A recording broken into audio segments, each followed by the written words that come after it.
서양 윤리의 접근은 크게 의무론, 공리주의, 덕윤리, 도덕과학적 접근으로 구분할 수 있다. 우리는 현대사회에서 발생하는 다양한 윤리 문제를 탐구할 때 동양 윤리적 접근과 더불어 서양 윤리적 접근을 통해 더 풍부한 해결 방안을 모색할 수 있다. 의무론은 언제 어디서나 우리가 따라야 할 보편 타당한 법칙이 존재하며 우리의 행위가 이 법칙을 따르면 옳고 따르지 않으면 그르다고 판단한다. 이와 같은 의무론의 대표적인 윤리사상으로는 칸트 윤리와 자연법 윤리가 있다. 칸트는 도덕성을 판단할 때 행위의 결과보다 동기를 중시하면서 오로지 의무 의식에서 나온 행위만이 도덕적 가치를 지닌다고 보았다. 그에 따르면 이성적이고 자율적인 인간은 보편적인 도덕 법칙을 의식할 수 있다. 도덕 법칙은 다음과 같은 정한 명령의 형식으로 제시된다. 1번. 네 의지의 준식이 언제나 동시에 보편적 입법의 원리가 되도록 행위하라. 2. 너 자신이나 다른 사람의 인격을 언제나 동시에 목적으로 대우하고 수단으로 대하지 마라. 1은 보편화 가능성, 2는 인간 존엄성을 강조하고 있다. 칸트는 윤리적 의사결정 과정에서 보편화 가능성과 인간 존엄성을 중시하였다. 칸트는 어떤 준칙이 도덕 법칙이 될 수 있는지 검토하기 위해 먼저 해당 준칙을 보편 진술로 바꾼 후에 그 진술을 보편화 가능성과 인간 존엄성의 관점에서 검토할 것을 주장하였다. 그리하여 이 진술이 이 검토를 통과하면 도덕 법칙으로 받아들이고 통과하지 못하면 거부해야 한다고 보았다. 칸트 윤리가 현대의 윤리 문제를 해결하는 데 줄 수 있는 시사점은 보편적인 윤리를 확립하여 도덕적 판단에 확고한 근거를 제시할 수 있고 인간 존엄성의 정신을 강조하여 인권 보호에 기여할 수 있다는 점이다. 의무론적 접근의 또 다른 예로 자연법 윤리를 들 수 있다. 자연법은 인간의 본성에 의거하여 절대적인 법으로서 모든 인간에게 자연적으로 주어져 있는 보편적 법이다.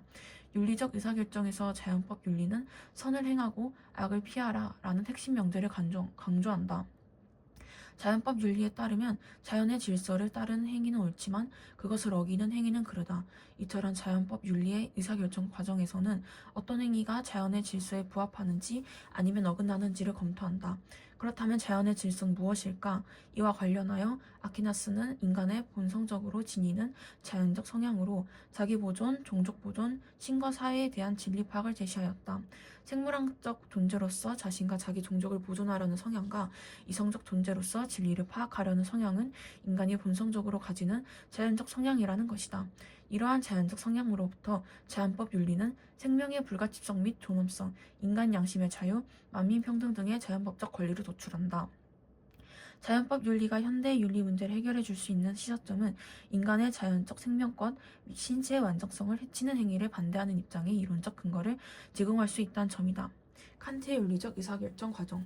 윤리적 의사결정 과정의 첫 번째 단계는 우리가 하려는 행위의 밑바탕에 있는 행위의 준칙을 고려하는 것이다. 예를 들어 내가 공경에 처한 어떤 사람을 도와줄 것인지 생각할 때 내가 하려는 행위의 밑바탕에 있는 준칙은 다음과 같은 것이 될 수 있다. 즉, 그 행위가 나에게 과도한 부담을 주지 않는 한 곤경에 처한 어떤 사람을 보면 나는 그를 도와줘야 한다. 두 번째 단계는 이러한 준칙을 모든 사람에게 보편적으로 적용할 수 있는지 고려하는 것이다. 즉, 그 행위가 자신에게 과도한 부담을 주지 않는 한 곤경에 처한 누군가를 발견하는 모든 사람은 그를 도와주어야만 한다. 만약 이러한 준칙을 보편화할 수 있다면 우리는 그 준칙을 받아들일 수 있고 그 행위를 도덕적으로 부를 수 있게 된다. 그러나 만약 준칙을 보편화할 수 없다면 우리는 그 준칙을 거부해야 하며 그 행위는 비도덕적인 것이 된다. 공리주의가 행동을 평가할 때 그 행동이 결과적으로 얼마나 많은 쾌락과 행복을 산출해내는지 주목한다. 대표적인 공리주의자인 벤담은 쾌락을 산출하고 고통을 피하는 결과를 낳는 행위가 선이라고 보았다. 그는 사회가 개인의 집합체이므로 개인의 행복과 사회 전체의 행복은 연결되어 있으며 더 많은 사람이 행복을 누리는 것이 좋은 일이라고 보고 최대 다수의 최대 행복이라는 도덕 원리를 제시하였다. 또한 그는 모든 쾌락은 질적으로 같으며 양적인 차이만 있다고 가정하고 쾌락을 개선할 수 있다고 보았다. 이와 달리 밀은 쾌락의 양뿐만 아니라 질의 차이도 고려해야 한다고 보았다. 그는 낮은 수준의 쾌락과 높은 수준의 쾌락을 모두 경험하고 그 질적 차이를 평가할 수 있는 사람만이 어떤 쾌락이 질적으로 우월한지 판단할 수 있다고 주장하였다. 오늘날 공리주의는 윤리적 의사결정을 내리는 기준이 행위의 결과인지 그 행위에 적용되는 규칙의 결과인지에 따라 행위 공리주의와 규칙 공리주의로 구분한다. 이때 행위공리주의는 어떤 행위가 최대의 유용성을 낳는가라는 물음을, 규칙공리주의는 어떤 규칙이 최대의 유용성을 낳는가라는 물음을 제기한다. 일반적으로 공리주의가 유용성을 계산하는 구체적인 방법으로 사용하는 것이 비용 대비 혜택 분석이다. 이는 예상되는 비용과 혜택의 비율을 따져 의사결정을 내리는 방식이다. 예를 들어 어떤 지역을 개발하고자 할 때 개발에 필요한 비용과 개발에 따른 혜택을 계산 후 비용보다 혜택이 더 클 것으로 예상하면 개발을 하는 것이다. 공리주의가 현대의 윤리 문제를 해결해 줄 수 있는 시점은 최대 다수의 최대 행복이라는 도덕 원리를 통해 사익과 공익의 조화에 대한 하나의 해법을 제시할 수 있다는 점이다. 또한 변화하는 세계에 탄력적으로 대처할 수 있는 융통성과 가장 좋은 결과를 가져오는 대안을 도출할 수 있다는 점이다. 쾌락과 고통 계산법. 쾌락과 고통만을 평가함에 있어 고려해야 할 것은 강력성, 지속성, 확실성, 원근성이다. 그러나 쾌락과 고통의 가치가 그것을 낳는 행위의 영향을 평가한다는 목적을 위하여 고찰되는 경우에는 타산성, 쾌락인 경우에는 기타의 쾌락, 고통인 경우에는 기타의 고통을 수반한 가능성과 순수성, 쾌락인 경우에는 고통, 고통인 경우에는 쾌락을 수반하지 않을 가능성을 계산에 넣어야 한다. 그리고 범위, 즉 쾌락과 고통의 영향을 받는 사람들의 수도 고려해야 한다. 해석. 벤담은 쾌락과 고통을 계산하는 기준으로 얼마나 강력한가, 얼마나 지속적인가, 얼마나 확실한가, 얼마나 신속한가, 다른 쾌락과 고통을 얼마만큼 산출하는가, 얼마나 순수한가, 얼마나 많은 사람에게 고통과 쾌락을 주는가를 제시하였다. 아리스토텔레스의 사상에 뿌리를 둔 현대 덕윤리에는 의무론과 공리주의의 행위자 내면의 도덕성과 인성의 중요성을 강조하며 개인의 자유와 권리를 지나치게 강조하여 공동체가 중시하는 용기나 진실성 등의 덕목을 무시한다고 비판한다. 의무론과 공리주의의 한계를 극복하고자 하는 덕윤리는 윤리적으로 옳고 선한 결정을 하려면 유덕한 품성이 길러야 한다고 주장한다. 그리고 이러한 품성을 갖추려면 옳고 선한 행위를 습관화하여 자신의 행위로 내면화하는 것이 중요하다고 본다. 더불어 덕윤리는 더불어 사는 공동체 구성원의 삶을 강조한다. 맥킨타이어와 같은 현대 덕윤리 학자는 개인의 자유와 선택보다는 공동체와 그 공동체의 전통과 역사를 중시한다. 따라서 덕윤리를 바탕으로 한 도덕적 판단은 구체적이며 맥락적 사고를 반영한다. 윤리적 의사결정을 내릴 때 덕윤리는 특정 상황에서 유독한 행위자가 할 법한 것을 행해라고 요구한다. 즉 보편 타당한 규칙을 따르라 또는 최대의 공리를 산출하는 행위를 선택하라가 아니라 정직한 사람이 되어라 라고 말하며 이를 위하여 정직한 사람이 할 법한 것을 행하라 라고 요구한다. 그렇다면 현대의 윤리 문제를 해결하는데 덕윤리가 줄 수 있는 시사점은 무엇일까? 먼저 덕윤리는 윤리학의 논의 범위를 확장하는 데 기여할 수 있다. 품성의 발음을 추구하는 덕윤리는 실천 윤리학의 논의 범위를 윤리적 문제에 해결할 뿐만 아니라 우리가 어떤 사람이 되어 어떤 삶을 살 것인가에 대한 탐구까지 확장한다는 것이다.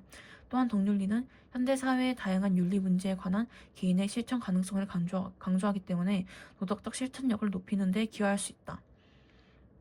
덕에는 두 종류가 있다. 하나는 지성적 덕이며 다른 하나는 품성적 덕이다. 지성적 덕은 그 기원과 성장을 주로 교육에 두고 있다. 그런 까닭에 그것은 경험과 시간을 필요로 한다. 반면 품성적 덕은 습관의 결과로 생겨난다. 품성적 덕은 어떤 것도 본성적으로 우리에게 생기는 것이 아니다. 본성적으로 생기는 것이라면 본성과 다르게는 습관을 들일 수 없기 때문이다. 품성적 덕을 획득하게 되는 것은 먼저 실천함으로써 이루어진다. 우리는 정의로운 일을 행함으로써 정의로운 사람이 되고 절제 있는 일을 행함으로써 절제 있는 사람이 되며 용감한 일을 행함으로써 용감한 사람이 되는 것이다. 아리스토텔레스는 지성적 덕은 주로 교육을 통해 길러지며 품성적 덕은 습관을 통해 길러진다고 보았다. 그는 유덕한 행위를 지속적으로 실천하여 습관화함으로써 품성적 덕을 형성할 수 있고 그 결과 우리는 유덕한 품성을 갖춘 인간이 될 수 있다고 보았다. 도덕과학적 접근. 윤리학은 인간 존재의 특성이나 윤리 문제를 주로 철학적으로 이해하려고 하지만 최근에는 이를 과학적으로 이해하려는 도덕과학적 접근이 시도되고 있다. 대표적인 도덕과학적 접근으로 신경윤리학과 진화윤리학이 있다. 신경윤리학은 도덕적 판단 혹은 의사결정 과정에서 이성과 정서의 역할이 무엇인지, 인간이 자유의지나 공감 능력을 갖추고 있는지 등을 과학적 특정 방법, 예를 들면 뇌의 정면을 영상으로 보여주는 장치 등을 활용하여 입증하고자 한다. 다음 사례를 통해 신경윤리학에 관하여 알아보자. 철도 수리공인 게이지는 작업 중 사고로 세막대기가 두개골을 관통했다. 모두가 죽었을 것으로 생각했는데 멀쩡하게 일어났다. 하지만 게이지는 사고 후 완전히 다른 사람이 되었다. 책임감 있게 일을 했던 그는 변덕스러워졌고 거짓말을 하거나 걸핏하며 화를 내었다. 또 그는 우유부단하고 결정을 잘 내리지 못하는 사람이 되었다.